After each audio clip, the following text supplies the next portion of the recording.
Welcome to Constellations, the podcast from Kratos, where industry leaders share their thoughts and experience on the future of space business, policy, and opportunity. If you like Constellations, please support us by giving a rating and review on iTunes. And don't forget to share this podcast online to help our community grow. Welcome to Constellations, the podcast from Kratos. My name is John Gilroy, and I'll be your moderator. Our guest today is David Mitlyng, CEO of SQT. Now, what would a podcast about space and satellites be without a mention of physics? In today's case, quantum physics as applied to satellite communication. Joining me today is David Mitlyng to provide some perspective. David is the CEO of SQT, a company that claims to transform the world's networks for the quantum revolution. Mere mortals have a hard time grasping the concept of quantum physics. Perhaps we can start by asking David to explain some basics. Next, we'll transition to how quantum communications works. What are the advantages of utilizing quantum communications versus the classical traditional RF or optical? SQT is one of only a handful of companies that specializes in quantum technology in the space industry. Well, Dave, I went to LinkedIn, looked at your background. You've been in the quantum area here for a little while now.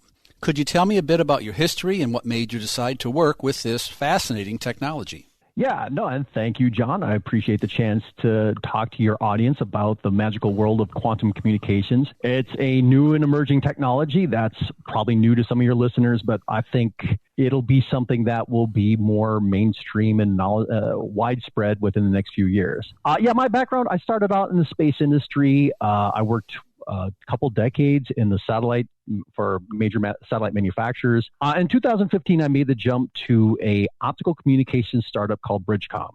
It was while I was there at Bridgecom, I was going to these free space optical communication conferences that I first learned about quantum communications. At the time, it was kind of treated as a subset of optical communications, kind of a niche thing. But it was fascinating because I looked at that and started doing more research, talked to colleagues that were working on these advancements, and started to realize that there were some very interesting real-world applications, particularly around secure communications, that quantum communications solved. So I had the opportunity a couple of years ago. A colleague of mine from SES was kicking off a startup and asked me to join. So we got funding in 2019 for two startups, actually. Spectral, which is a Singapore-based startup, and my company, SQT, which is U.S.-based. From there, we've been, it's been a fun and interesting ride. Spectral launched their quantum communication satellite last year. It was a 3U CubeSat called Spooky One. And now we've kind of separated a bit as a company. We're a bit focused on different markets and different applications. But yeah, it's been a great opportunity and things are going very well. Yeah, the way to remember SQT, the Q stands for quantum. That's how to remember that one. That's good. I think that's a rule. Any quantum startup has to have a Q in there somewhere. Man, it's mandatory. It's written somewhere. I don't know where, but it's written down somewhere.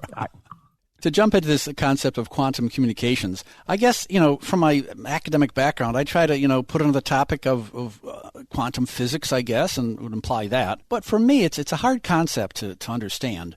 There is a great pop cultural reference to quantum mechanics, believe it or not. And this reference is to the Weeping Angels monsters from the TV show Doctor Who. And they use a quantum lock defense mechanism as they turn into stone once a living creature observes them. So can you give us maybe a quick dummy's explanation of quantum mechanics and why certain quantum particles go where they go? I could try. Quantum mechanics is hard. Everybody who's gone through introductory level quantum physics understands, it's difficult because it's not intuitive to how we understand the world around us. And what the process that you just mentioned, this idea of kind of measurement and observation, wave function collapse and around superposition, it's just very odd compared to the way we look at classical physics. The example I use is a baseball. If you take a baseball and you throw it 92 miles an hour, not only are you going to be drafted by the major leagues, but also the baseball travels 92 miles per hour, whether you measure or observe it or not. That's, the foundations of classical physics. But at the quantum level, at the kind of small particle level, it behaves differently. This was kind of first realized when, over 100 years ago, when these original brilliant physicists kind of realized that an electron orbiting a nucleus, they didn't have the equipment to look at it and tell what's going on there. They originally looked at it as, the same way we look at a satellite orbiting the Earth.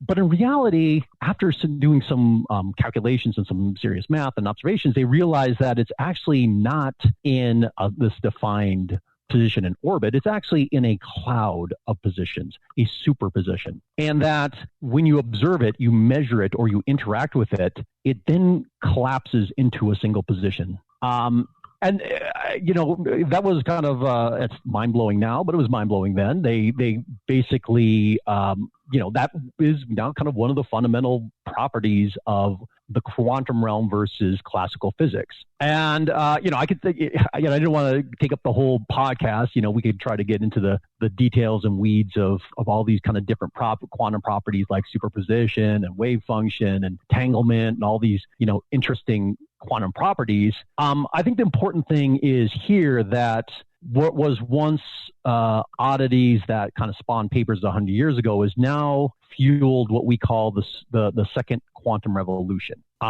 They've been the theories have then turned into papers that have turned into experiments that have turned into very practical applications and systems. And now these quantum properties are being utilized for a wide range of new technologies, things like lasers and semiconductors and quantum tunneling. We're now harnessing them in what we're calling the second quantum revolution. Well, good. Dave, I'm going to try to maybe slice and dice this further so we can maybe pivot over to space here. So an argument can be made. I think there may be maybe three branches here that I'm thinking of quantum technology. There's quantum communications, quantum computing, and maybe quantum metrology. So which one of these general fields apply to space, and how does that happen? Quantum communications. So I'm glad you brought that point up, because we are confused a lot for a quantum computing company. And, if there's one, again, major takeaway from this podcast is no, we are not a quantum computing company. Quantum technologies, like I said, the second quantum revolution has spawned, those kind of three main pillars you just said. Quantum computing is the most famous. Fundamentally, you are harnessing entanglement of stationary particles to create qubits. And then these qubits then are used for information processing and doing some new and interesting things similar to a computer. Quantum communications is fundamentally different because we deal with entangled photons. Photons are particles of light, and because they are particles of light, they travel at the speed of light. So they're what we like to call flying qubits. Photons are kind of the foundation of pretty much all long-distance communications, whether it's RF or optical communications or whatever. Now we just have a design and system where we are manipulating the quantum properties of these individual photons rather than kind of taking, large quantities of photons and modulating them to transmit your bits and bytes. And now the third leg that you mentioned was quantum metrology.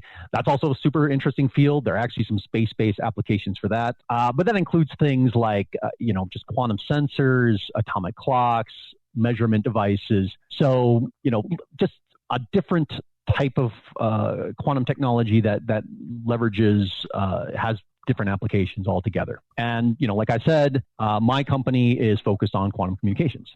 Years ago, David, when I was studying cybersecurity, I learned acronyms like PKI and AES, and all of a sudden, doing research for this, and I hear something called QKD. So let's dive further into this quantum communications. What is quantum key distribution, and how does it work, and what benefits does it have over the traditional ways? So like I said, quantum communications is fundamentally what's used for a wide range of applications. When you have entangled photons, there are some interesting things you can do. And one of those applications is the secure distribution of encryption keys, which is known as quantum key distribution, aka QKD. It's also called quantum cryptography. But to be clear, personally, I don't like the term quantum cryptography because it suggests that this is a type of cryptography. It's not. It's really just a way to very securely send encryption keys. The way this works, most QKD systems use entangled photons. So we have the hardware, the systems that can create these pairs of photons that are entangled. And through the magic of entanglement, they kind of share the same information. So I can measure one of those photons, say I'm a satellite. I can measure one of those photons, and I can send the other one to the ground, to you, John, and you measure yours. And because they're entangled, they are the same. We both know, you measure yours, you know what mine is. And we can use that to create, it's inherently random. So that's why you can use that to create an inherently random string of bits that can be used for an encryption key. And then you and I, we both have the exact same set of encryption keys. We turn around and use those keys to encrypt our normal communications. And now the value of that is, where this is very valuable for secure communications is because those photons are entangled, any photon that I send to you, if it's intercepted by an eavesdropper or somebody trying to spoof the signal, the entanglement is broken and we would both know that. And that's the paradigm shift here. That's what makes it so secure. There's no other kind of way you're going to distribute encryption keys that is where you know where somebody's intercepted it. And, now once we know we've done that kind of check between us, we verified that there hasn't been an eavesdropper, that our encryption keys are good, we have that level of comfort to use that to encrypt our communications and therefore, get that level of security. So that would eliminate the man-in-the-middle attack, wouldn't it? Yes. Yeah, absolutely. The way encryption keys are distributed today, you mentioned PKI, that's public key infrastructure. Right now, public key infrastructure relies on sending out these encryption keys via normal channels, but the man in the middle can intercept them, and you just count on the fact that they can't crack public key encryption. But that's gonna collapse pretty soon because quantum computers have the capability of cracking public key encryption. Yeah, and that's what people are looking for down the road here. I want to go back in time. You talked about 100 years ago and all these physicists were making these profound statements.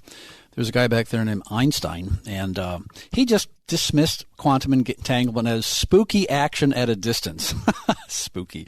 Now, I see there's a satellite out there called Spooky One CubeSat. I guess that's a nod to this. And was Einstein wrong for just dismissing quantum entanglement? It's very interesting because this is a fairly famous flaw in, Einstein, because he was right on so many things. And I will make the argument that he was actually fundamentally right about entanglement. Entanglement actually kind of came about as a thought experiment that Einstein and a couple of scientists came up with. And it was really his way of not dismissing entanglement, but really arguing against some concepts of entanglement, what this so-called idea that any particles that are entangled contain hidden information. We now know, we've done many, many experiments to prove that entanglement exists, entanglement works, and that these entangled particles, no matter how far away they are from each other, share the same information, and that when you measure one, you know the other one instantaneously, regardless of their distance. Now, fundamentally, Einstein didn't like that because that would seem to suggest that entanglement could be used for faster than light communications. If I had, my one set of my entangled photons here and the other set were on Mars, there's a lot of kind of sci-fi ideas that, hey, we could use that, just by kind of measuring the things that we would know, we could instantaneously communicate between here and Mars. But it doesn't work that way. We've verified that the information is contained within those entangled particles, and even though they come to the same state instantaneously, they don't transmit the information because we still would need to have some we would still need, speed of light information to get the understanding of what the other particles are doing. So this entanglement is spooky. Einstein was right about that. It's still one of those concepts that we all try to wrap our brain around.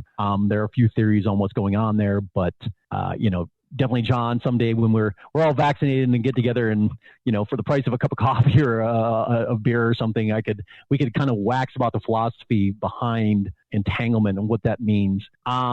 But I got to come back to the key point here, which is, entanglement was once something that scientists argued over. They didn't like it, but now it's been proven with experiments. It's been demonstrated in the lab. And now we have hardware, real practical hardware and systems that can create these entangled particles, entangled photons, and move them, transmit them, receive them. It's, now kind of at that point where it's gone from research environment now to some very practical applications. And again, that is really the foundation of this second quantum revolution. I've researched this a little bit, and from my understanding, SQT focuses on the application of quantum clock synchronization, which can be used for position, navigation, and timing application. Am I getting close to understanding? Is that right? Yeah, absolutely. Yeah, you've done your research. Yeah, I mentioned before, QKD, quantum key distribution, as an application for quantum communications. There's also this new application was invented by my co-founder called quantum clock synchronization. It's essentially using those entangled photons for very secure and very accurate time transfer. It's a method of, synchronizing clocks over very long distances. So, I mentioned before, you can use those photons and send them, and you create that string of bits for encryption keys. Well, this is just a different application for it, where you still get that security that comes from the entanglement, but you're also getting, you're kind of leveraging that very tight time correlation that comes when these pairs of photons are created to allow you to synchronize your clocks at the sub-nanosecond, even potentially sub-picosecond level. And now you sit there and say, well, what's the use of that, right? I mean, why do I really need our clock synchronized that well, right? I mean, for most of our daily applications, if our clocks are together, a couple seconds apart, big deal. Well, it turns out that clocks and timing synchronization is very important for a wide range of applications. The most obvious, which is position, navigation, and timing. Pretty much all clock synchronization comes from GPS satellites or signals from global positioning type systems. And the more accurate that you have the clocks between, your GPS satellites and your receiver, the more accurate that you will know your position. And on top of that, it's secure, because that's also a concern with, GPS-based systems is, hey, GPS are RF signals effectively, and they're easy to jam. They're easy to spoof. Foreign countries have been doing this for years. Anytime they roll in somewhere, they can spoof the GPS signal and make you think you're 100 miles away from where you really are. It also turns out, too, that synchronized clocks and timing across networks is also very important for, a range of other kind of commercial applications.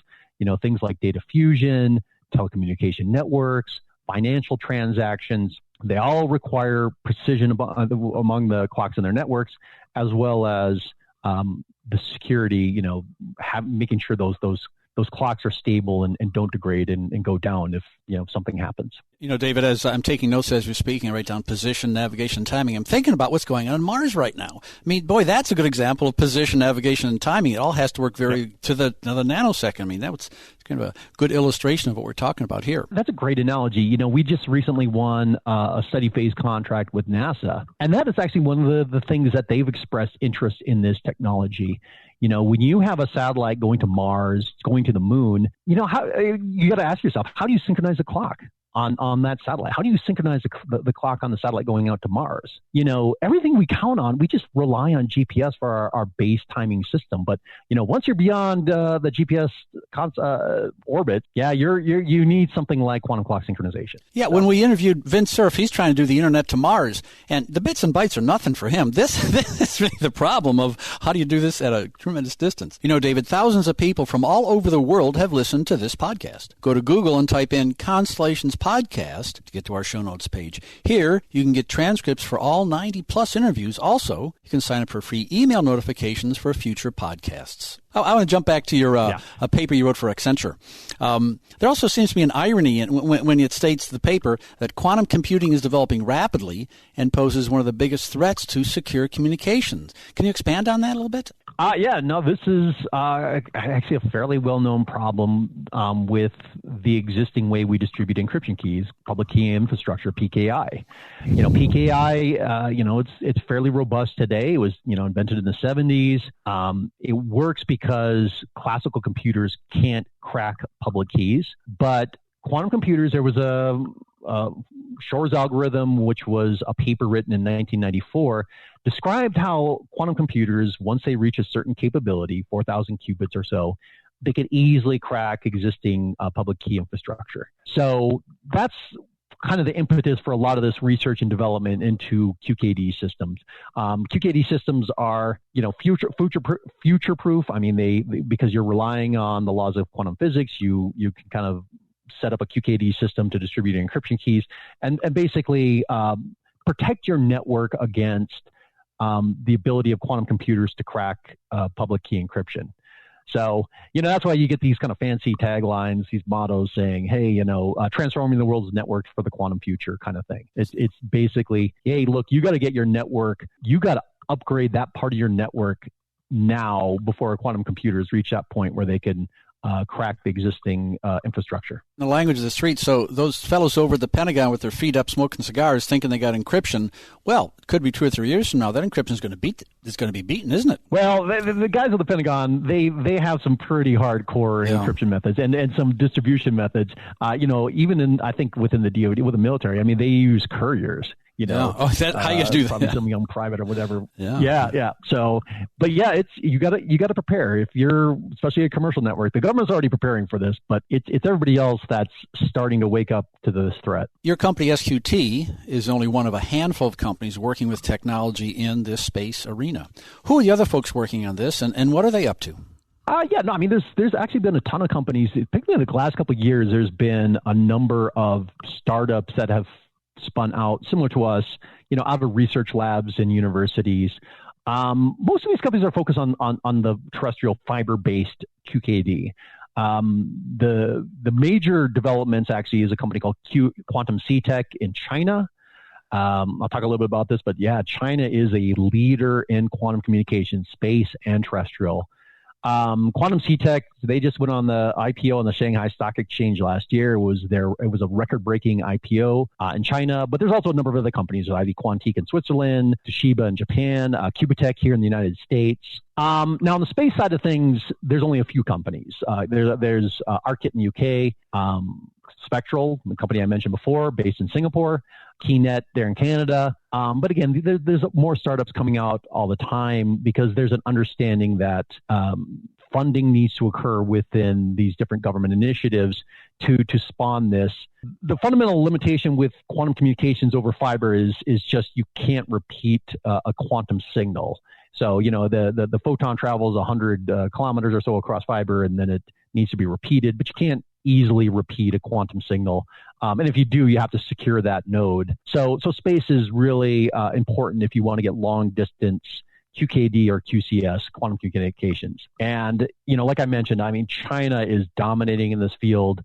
They launched a space-based QKD demonstration satellite in 2016. It did a number of groundbreaking experiments.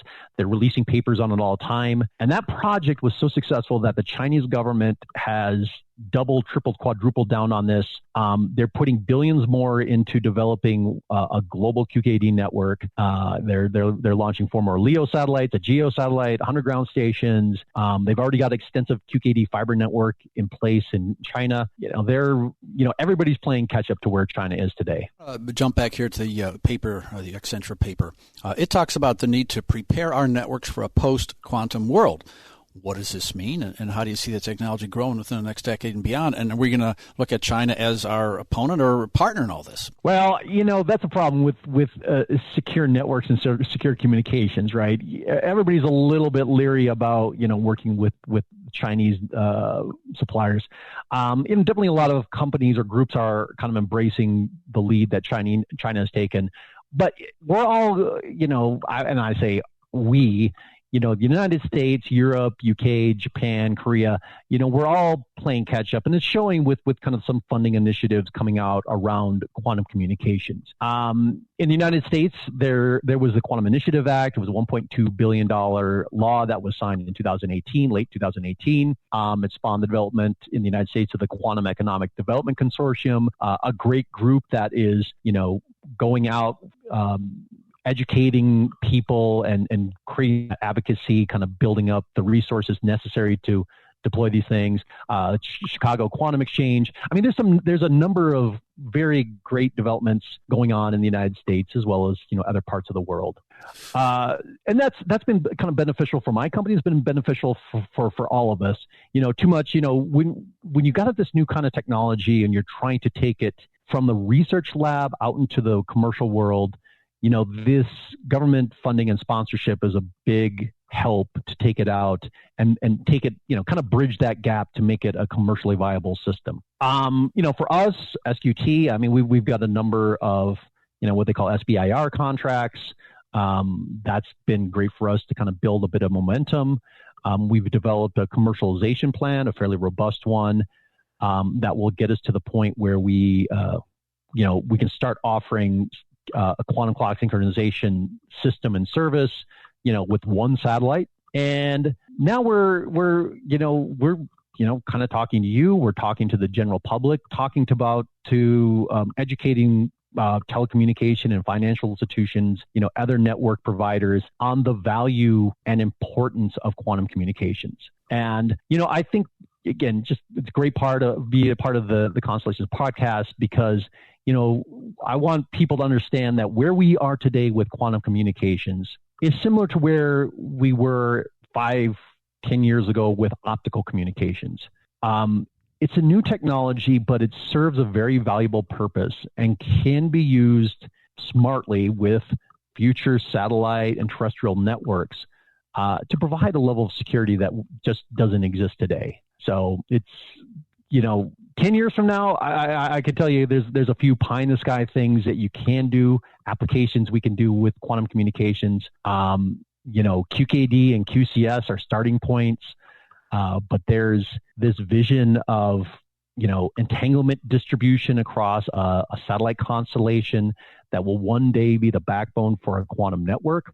A quantum network is essentially using entanglement to network quantum computers. So there's some interesting things we could do, in a couple years, within a year, but also within 10 years. Well, that's just an amazing discussion. Wow, incredible. David, I think we've covered a wide range of topics today, everything from Dr. Einstein to Doctor Who. I'd like to thank our guest, David Mitlyng, CEO of SQT.